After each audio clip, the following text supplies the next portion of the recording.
Odyssey, Chapter 9.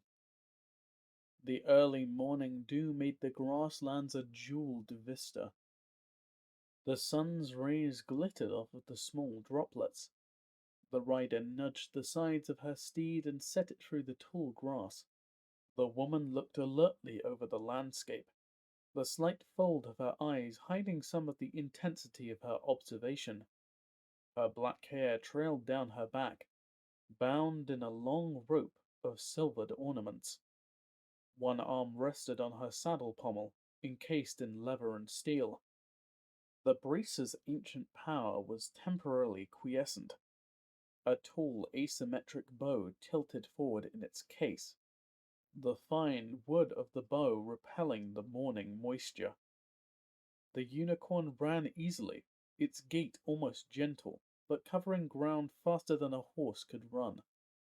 Its horn glinted, the delicate spirals supported by steel laminated and magically bonded to its skull. The mount's saddle was a tangle of straps, and the rider's legs were half enclosed by the stirrups. The need for such careful securing was obvious as the unicorn turned at such an incredibly sharp angle, altering its run in response to a nudge from its rider's knee.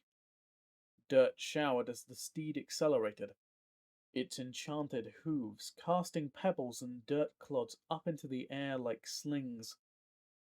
The loudest sound was the jingle of the woman's scale mail, and the slap of a long cavalry sword against her back. A field of tall wild flowers lay in a depression, and she directed the steed towards them. The tension was obvious in her first strokes as she tried to loosen her muscles. The first cuts took great swaths of flowers as she struggled for precision. She turned the unicorn in a tight circle, almost peeling her out of the saddle. Again she went through the flowers. Now the sword strokes took single blossoms, and she nodded in satisfaction at her skill. If only the forest beasts were as easily understood and directed. Pianna, captain of the order, whispered to herself. For weeks, animals from the west appeared and acted unpredictably. Solitary beasts that naturally subsisted alone now roamed in large groups. Skittish herd animals became insanely aggressive. Beasts plowed through the field and villages of man doing destruction, but only sporadically, leaving some settlements completely alone, while only a few miles away, numberless herds destroyed everything. She sent messengers to druids and other holders of wisdom, but no answer issued from the forest. Only more animals that pursued some unknown path or goal. The purposeless attacks were becoming the Order's crucible. For years she had extended the Order's message of a new unity, and now it was being put to the test. Unfortunately, it was a test the organization was failing. The raids continued despite her best efforts. There seemed to be no plan or direction to the strikes. Animals and monstrous plants appeared at villages and struck out in frenzy. Sometimes the attacks stopped before much was destroyed, even if a hamlet had no real defenses. Other times the assaults continued until they were all destroyed and the inhabitants were dead. The Order-sponsored militias were swept away by the unrelenting aggression. For a moment, Pianna regretted the lack of war machines imposed by the strictures. In the past, mechanisms might have turned such assaults without casualties. Her losses were precious members of the Order. But such machines breed more destruction and contempt for life because they are so easily replaced, she reminded herself. The legend of Urza provided a chilling lesson of the madness artifacts led to. Armies of unquestioning automatons fought wars for centuries, stripping the world down to a husk from which it was still recovering.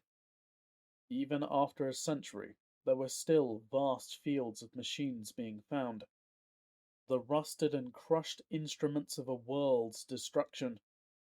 Each one an opportunity for evil, to be rebuilt until an unquestioning army might march again. The Order might be beleaguered, but it was still the living expression of noble ideals. She fingered the sword at her side, her hands running over the pommel worn smooth by generations of commanders.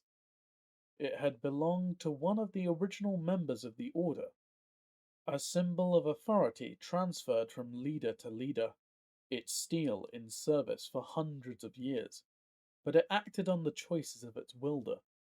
It was an extension of her soul, not a free-ranging engine of destruction. Her skill was what controlled it, and before every fight she dedicated her life and ideals to the Order. If it could act on its own, such a servant would dilute her involvement in her soul's journey. In such a case, she would throw it in the crusher that very second.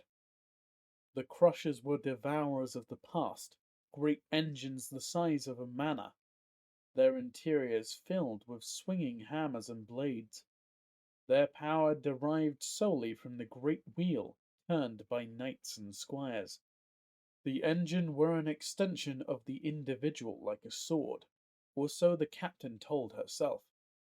Pianna hoped that the machines were not corrupting the Order, even as they tried to save the world. Those artifacts and instruments of the past, which had led the world so astray, were committed to the bowels of the device, ground between wheel until only small scraps remained. What was left was sold to blacksmiths and tinkerers. What corrupted the world was devoured by the forge and rendered into simple blades and pots. Those items of unusual lethality were melted down and cast into ingots and metal bars hidden in Order fortifications or dropped into the deep waters of the ocean. Better to rely on one's own humanity than sacrifice it for soulless fighters. The unicorn's hooves carried her far as she ruminated, and her shadow on the ground lengthened. On the horizon a line of trees was visible, stretching several miles across. The mount accelerated as the captain used her heels, her hands checking her equipment as they leaped forward. The wood lay in a section of the plain, exposed like an outrunner of the forest. The copse was only a few miles across, but the trees soared hundreds of feet into the air. Villages grew nearby, and races of all description tried to make a living through the forest's bounty. Those brave enough harvested the wood, depending on the isolated nature of the grove to prevent attacks from the dangerous animals found in the forest proper. But Pianna had recently received disturbing reports of animal attacks and missing villagers. A small detachment of the Order followed behind her, but farther west. The captain continued alone to question the heads of village about the recent occurrences. The forest was a wall, and she still saw no sign of the villagers. Where was the smoke from the cooking fires or signs of timber wagons working the forest's edge? It had been years since she came this way, and perhaps her trail sense had misled her. The road might have shifted, or the loggers moved to a new ground. She doubted such rationalizations and drew her bow from her case. The laminated layers of wood, horn, and metal were smooth in her hands.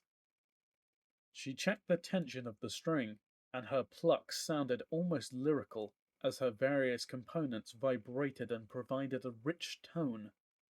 Her spirit settled, the single note calming her worries. Her quiver was full, and her bow strung, her mastery practiced and ready. She moved laterally along the forest edge, the sure hooves of her steed laughing at the fallen trees and gullies. Still no sign of life, and she nudged the unicorn to a faster pace. Howls seemed to rise from the ground as she rode around the green peninsula. The stumps in the clearing revealed a deep cut into the forest. Dozens of dire wolves ran from the forest, joining a giant pack that surrounded an isolated tree. In the branches of a giant pine, a group of loggers waved their distress. A grove of whisper trees sighed softly in the breeze, their branches swallowing the yells of the men and the screams of their horses. Whisper trees grew in small numbers, and somehow the movement of their branches muffled sounds. Such groves were notorious for traps, but there was a large market for paneling that absorbed noise, and it was in high demand in the larger cities. Men of wealth lined homes to cut off the bustle of the town, introducing pastoral quiet in the most densely packed markets. Plotters and conspirators paid a premium to line rooms where their counsels might be kept from prying ears. Prisons were said to have rooms where the screams of starving and tortured souls were never heard. But now the loggers might pay the price for their craft. She knew that there would be guards to protect the loggers somewhere nearby. Harvesting trees from the forest was dangerous and often disturbed creatures that only well-armed fighters could discourage. Her own troops were across the forest, and Pianna doubted they would arrive in time. Only the vagaries of the afternoon air had allowed her to hear anything at all. There were still loggers scaling the lone tree, trying to get out of reach of canine teeth. Ropes swarmed with men as a circle of wolves around the trunk contracted. The rotten, gaping wound on the tree trunk explained why it had not been harvested.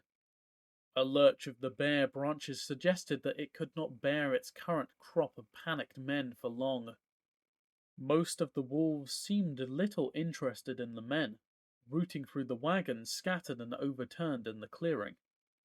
Red jaws howled silently as the beasts rose from feasting on the draft animals still in their traces. Members of the pack leaped from the tumbled wagons, dragging away equipment as they worked furiously. Whatever the animals were looking for, Pianna could tell that they were not finding it. Now the mass of animals seemed to find a new energy and converged on the few men still fighting their ground. A few loggers swung their axes and heavy chains, giving their fellows time to ascend the ropes. The number of men on the ground shrank, but each successful retreat made the rearguard's job more difficult. Her arrow was laid and launched in a heartbeat, the shaft driving through the ribs of a wolf to drop it in its tracks. Other projectiles followed, her shoulder muscles rolling as she sent missiles flying. The wolves did not turn as she killed the rear animals. The whisper trees masked her attack, allowing her to slaughter at will. However, the wolves did not cease their attack, and she watched a logger get dragged down. The dire wolf was the size of a small pony, and the man came apart like a sickly rabbit as the canine head tossed his body. Pianna could hear no screams thanks to the surrounding trees. Power flowed through her veins and into the threads of the metal in her bow. Her bracer glowed brightly as she let loose another arrow. This one flew to the head of the pack, and its discharge was blinding. The flash leaving wolves writhing as their eyes tried to adapt. The loggers were blind as well, and one went down, tripping over a rolling wolf. The animal did not attack, but the man's own axe laid his leg open. His enemy's lolling tongue lapped at the blood as everyone's vision cleared. Pianna drove the unicorn closer, more magic singing through her bow. Now the projectiles swelled until they seemed like javelins, nailing the wolves to the ground. The animals still did not react, bizarrely intent on the men on the tree and around the tree despite the ample carrion everywhere. The captain drove her steed into the rear of the pack. The unicorn's horn dipped and punctured sides as the pair tried to turn the attack from the loggers. Finally, her slaughter made the wolves react in self-preservation. The beasts spun and tore at her, but the Order leader's magic rose as a shield. Golden light encased Pianna's legs and the unicorn's sides as she tried to draw the pack away. Her steed was a kicking and screaming demon, its hooves shattering skulls and ribs as the wolves tried to overwhelm them. The captain swore she saw that there were a few loggers on the ground. She rose in the saddle and fired back towards the tree, killing a beast that was tearing off a logger's leg. Two wolves leaped as she provided covering fire to the final men. Power still flooding her bow, she swung it like a stave. It struck, destroying the animal's ribs. The other beast's jaw stopped inches away as the unicorn twisted its neck with sinuous grace, stabbing its horn deep into the wolf's side and piercing the heart. The weight of the forest hunter nearly toppled her steed, and the equine weapon flared with power as it shook the corpse free. The pack was converging on her, and Pianna spun the unicorn on its rear legs to ride free. She killed an attacker as it tried to duck under her steed. Another wolf tried to hamstring her mount, but the invoked armor defeated its teeth. More converged, but the unicorn's acceleration stopped them from being buried by the pack. One beast nearly defeated the captain as it clambered on top of its fellows, and leaped to snatch Pianna from the saddle. The unicorn reacted to the captain's sudden signal and turned again, flattening into an all-out run. The wolf's outstretched paws hooked her quiver and tore it open. It was only the strength of the unicorn and the semi-locking stirrups that prevented the leader of the order from being dragged to the ground. The unicorn's pace took it out of danger, but Pianna hauled her steed about, looking to see if the pack still followed. The wolves were turning back to the men at the base of the tree. The branches looked overloaded, and desperate loggers cut the ropes to the ground, spilling a few straggling climbers. One person in the crown had a light crossbow and loosed a bolt. The projectile did nothing more than return the wolves' attention back to the encircled woodsman. Pianna cursed the man's vain attempts even as she circled her steed and raised more power. She was not as strong as her lieutenant in the mystic arts, but bursts of power left her bow despite her lack of arrows. More of the canines dropped, the shafts of energy burning away limbs and exploding inside the animals. Many of the crippled animals were torn apart by their fellows as the beasts raged out of control. In a second, the circle around the tree was breached and the men on the ground died, despite the captain's flurry of arrows and rain of impromptu weapons from the loggers above. The animals were insane killing machines, snapping at everything. Pianna turned her steed to ride out of danger now that the men on the ground were dead. A branch broke, and two men fell to their deaths. Each extracted a measure of vengeance as they crushed the wolves they landed on, but they died by the jaws of the others. The captain's arrows swept the successful killers away, but the pack did not turn. The animals threw themselves against the tree, which shuddered, revealing the rotting heart at its core. Pianna saw the despair on the loggers' faces and sent the unicorn forward once more. The captain's bow shot shards of pure energy, but she paid a steep price for each shot. Pianna's skill as an archer created arrows that enhanced her power in concert with her spirit, bow, and bracer. Now the magic flowed like a river, and drained away the mystic armor from her legs and steed. She was surrounded now, using her magnificent bow to club until it was dragged away by foamy jaws. Her sword arced out and cut down the wolf that thought her helpless. Now bare steel carved into the pack as Pianna directed all her power into armor.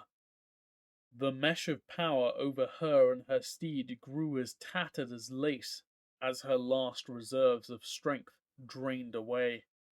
The silence of the battle made it seem like a dream as she readied herself for death. A shower of javelins and spears fell from the sky, promising life like spring's first rain.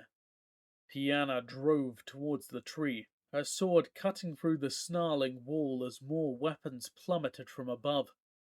At last she was through, and turned her steed, backing into the rotting cavity of the trunk. The armor on the unicorn's flanks evaporated. Now only a thin web of armor on the unicorn's neck and forequarters offered resistance to the dire wolf's teeth, but that thin protection was enough as an Order aerial unit came to the rescue. Griffins dived from the sky, their shrieks of rage lost in the whisper trees.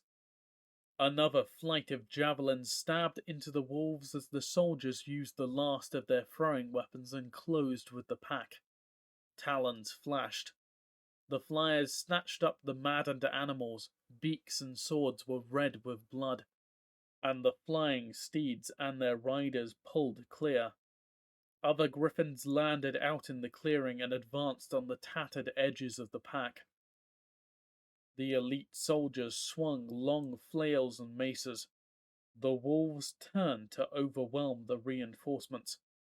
Bones exploded as the enhanced weapons swatted the animals away. Some of the animals tried to run, but most closed with fighters. The fresh mages were encased in magical power and nearly immune to the dire wolves. The detachment reaped the clearing free of their opponents, the furry bodies pinwheeling away. A few mounted archers overhead unleashed waves of mystic arrows, peppering the wolves in front of the tree that still tried to reach Pianna. The loggers overhead might have screamed with joy, but the captain could only guess, for the whisper trees smothered every sound. Pianna's magic faded away, but the battle was over, and the pack broke apart. A few remaining wolves fled deeper into the wood, trees preventing the aerial pursuit. Many of her command dismounted, but Pianna sent her tiring beast in front of her rescuers. Using battle sign, she directed them to help the wounded woodsman. They obeyed, the power that armored them fading as they prepared to heal those still hanging on to life. She waved for the leader of the griffin riders to follow and took the unicorn away from the whisper trees. The sound of the plains once again in her ears as she moved away from the sphere of influence. Sergeant Page, Pianna said, her arms feeling the burn of her archery. What of the villages nearby? The griffin riders, due to their speed, were premier scouts of the Order. Captain, he replied, coughing up dust, the villages have all been set upon by creatures of the wood. Bears and other monsters are common, and there are rumors of great beasts annihilating everything in their way. We escorted those willing to come to the fort before coming to check on you. The soldiers showed the irritation that all sergeants had with all too brave officers. You were fortunate that we arrived to... He paused, his face twisting as he considered her bland expression. Support your charge, Captain. I'm sure you are moments away from victory. In protecting those under my care, there is no choice, Page, Pianna answered. We need to get these people back to the fort if their village is evacuated. She considered the wagons rolling away now from the whisper trees. But how many we can move away from danger, I just don't know. Despite its crude construction, the fort looked like heaven to Pianna. The walls were nothing more than upended logs, standing only 15 feet high. Clumps of longer trunks provided cover for archers, but it was nothing compared to the mighty ramparts of other Order fortresses. The fort was on a broad rise surrounded by a dry moat and a wooden wall. An artificial hill rose some 70 feet, and it was capped by a large tower providing the final refuge from assault. The tower was constructed of treated timbers, and the Order sigil flew from the top of the pole. Any cover would be welcome, for madness seemed to grip almost every animal of the forest. Large predators attacked, even though instincts should have sent them miles from such a large gathering. Groups of normally solitary hunters erupted from the grass and were fought off only when almost all were dead.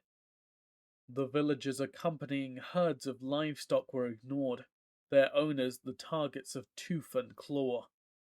The gates were open, and Pianna and her party rode into the fort. It became nearly impossible to move. the number of refugees filling the enclosure. Soldiers stood on scaffolding along the walls, runners moving on the elevated paths rather than daring the tangle of people. Many of those seeking shelter inside the walls were woodsmen and loggers, their glassy faces showing the shock of being driven from their homes.